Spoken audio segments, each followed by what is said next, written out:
Hello বন্ধুরা, তোমরা সবাই কেমন আছো? আশা করি ভালো আছো এবং সুস্থ আছো। তো বন্ধুরা, এখন আমি রেডি হয়েছি। আমি তোমাদের দাভাই আর আমার ছেলে 2-3 জন মিলে রেডি হয়েছি বাবার বাড়িতে যাবো বলে। আর সবাই তো জানো যে জামাই ষষ্ঠী, তো যেতে যেতে যদি দেখাতে পারতে দেখাবো, না হলে সেখানে গিয়ে দেখাবো। কারণ যেহেতু আমি সাইকেলে যাব, আমি আর তোমাদের দাভাই আমরা দুজনেই সাইকেলেই যাব।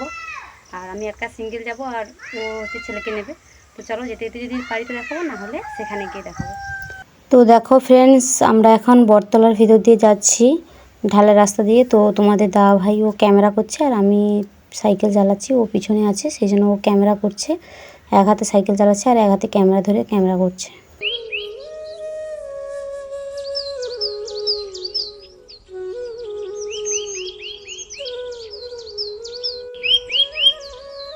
তো ফ্রেন্ডস দেখো, আমরা ননিয়াম বাস স্ট্যান্ডে চলে এসেছি। এই দেখো ননিয়াম বাস স্ট্যান্ড, আর তোমাদের দাদা ভাই এক হাতে সাইকেল চালাচ্ছে কীভাবে দেখো।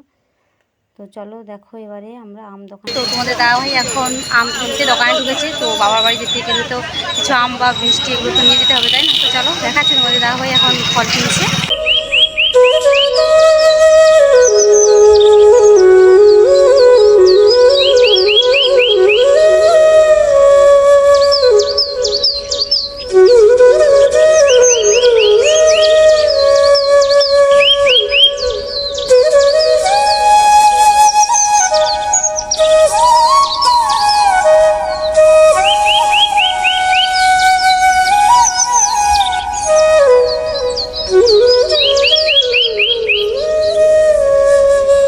ও আম আর লিচু কিনছে। প্রথমে আম কিনে নিয়েছে, এবারে ও লিচু কিনছে।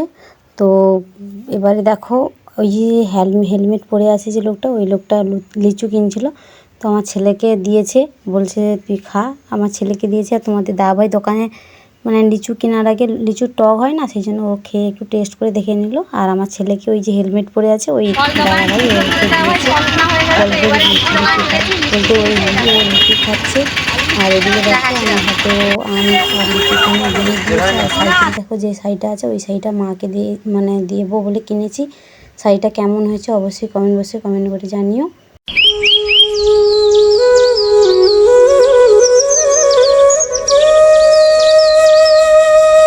তো আজ জামাষষ্ঠী বাজারে ভীষণ মানে নদিয়া বাজারে ভীষণ ধরনের ভিড় রয়েছে। মানে হবে এখন বাজে কিন্তু 9টা। তো এর মধ্যে যে ভেজা, যাই হোক, তো এরপরে সাইকেল চালাবো, তো দেখাতে পারবো না, সেখানে গিয়ে যাবার সাথে সাথে তোমাদের দেখাতে পারিনি, কারণ সাইকেল জার্নি করে গেছিলাম, তো একটু বিশ্রাম নিয়েছিলাম। আর যাওয়ার সাথে সাথে দেখলাম মা রান্না করছে, তাই আমি রান্না করতে ঢুকে গেলাম। আর মা এদিকে জামাই ষষ্ঠী পালনের জন্য সমস্ত কিছু অ্যারেঞ্জমেন্ট করছিল। আর একটু দেরিতে ষষ্ঠীটা পালন করলো, কারণ দিদি আর আমার পুত্রা আসার কথা ছিল। আর দাদাবু এবারে এলো না, কারণ দাদাবু একটু কাজে ব্যস্ত আছে, সেই জন্য ও কলকাতায় আছে, সেই জন্য এবছরটা দাদু এলো না। সত্যি খুবই খারাপ লাগছে। তো যাই হোক, তো দেখো মা ফটা দিয়ে দিচ্ছে ওকে। আর মাকে বলেছিলাম যে শাড়িটা আমি নিয়ে এসেছি ওই শাড়িটা পরে দাও। আসলে কি বলো তো, মানে এত গরম। আর আমার বাবার বাড়িতেও দেখেছো অ্যাডভেস্টারের ছোট্ট মাটির কুঁড়ে ঘর, তো ওই ঘরেই ভাবো কীভাবে গরমে থাকে। আর দিদি সবে এসছে, তো এসে ও শাঁখ বাজাচ্ছে, তাই ও শাড়ি চেঞ্জ করার মতন সময় পায়নি। আর ভাই ক্যামেরা করছিল, আর আমি সেই সময় রান্না করছিলাম, তো সেই জন্য এইখানে আমি প্রেজেন্ট ছিলাম না। তো যাই হোক, আর মাকে দেখো, মাকে যে আমি নতুন শাড়ি পরবো মানে পরার জন্য বলেছিলাম, সত্যি দেখো কীভাবে ঘামে একেবারে ডুবে গেছে। আর একটু শরীর ভারী, তো সেই জন্য মানে ভীষণ গরমও লাগে। আর এমনিতে মাটির ঘরে জানোই সবাই, অ্যাডভেস্টারি ঘরে খুবই তাপ লাগে। তো যাই হোক, মা যে ফটা দেওয়া কমপ্লিট হয়ে এসছে, আর দিদি শাঁখ বাজাচ্ছে, আর আমার ছেলে সেদিকে খুরখুর করছে। মানে ও মামার বাড়িতে গেলে এটা ওটা হাত দেবে, খুরখুর করবে। আর তোমাদের দাদাভাই দেখো গরমে পুরো ঘামে গেছে একেবারে। মা পাখা চালাতে বলছে। তো ফাইনালি জামাই ষষ্ঠী পালন হয়ে গেল। তো এবারে তোমাদের দাদাভাই প্রণাম করে নিচ্ছে মাকে, আর শাড়িটা মার হাতে ধরিয়ে দিল। তো চলো এবারে দেখো, মা ওকে একটু আশীর্বাদ করে দিল। তো এবারে দেখো, এবার মা একটু মিষ্টি খাইয়ে দিচ্ছে ওকে। আর আমি দেখো এদিকে রান্না করতে বসেছি। আর অবস্থা তো আসতে না আসতে বাবার বাড়িতেই উনান চালায় ঢুকে গেছি। মা সরি বাবা বাজার থেকে ভেটকি মাছ কিনেছে। তো আজকে রান্না হয়েছে চুনা মাছের ঝাল চচ্চড়া হবে, মাছের টক হবে, শাক ভাজা হবে, আর ভেটকি মাছের ঝাল আর মাংসের ঝোল। এইবার তো জামাই ষষ্ঠী পালন শেষ হলো।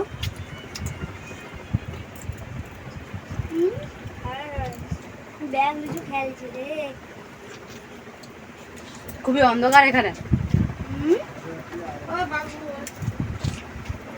হ্যাঁ, তোরা সাথে অপেক্ষা থাকবি তো, চলে ও খাওয়া আমি খেয়ে হইব।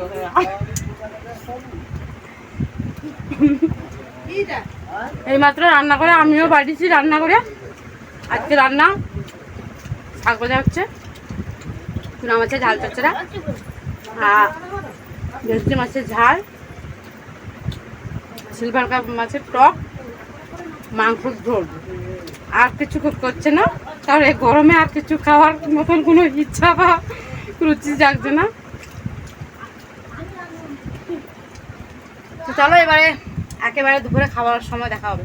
তো দেখো বন্ধুরা, ও এখন খেতে বসেছে। আসলে মানে কারেন্ট চলে গেছিলো, তো সেই জন্য ও বাইর ধরে খেতে বসেছে, একা পাখা বাতাস করছে। আর আমি আজকের মানে খেতে পারলাম না, এত শরীর এত পরিমাণে খারাপ করছিল, যার জন্য বাধ্য ও একাই খাচ্ছিল আর একাই পাখা বাতাস করছে। আমি না শুয়ে পড়েছিলাম, মানে ভীষণ ধরনের এতটা রাস্তা সাইকেল জার্নি করে গেছিলাম। তো তারপরে যাওয়ার সাথে সাথে একটুখানি মানে টিফিন করে তারপরে রান্না করতে বসে গেলাম।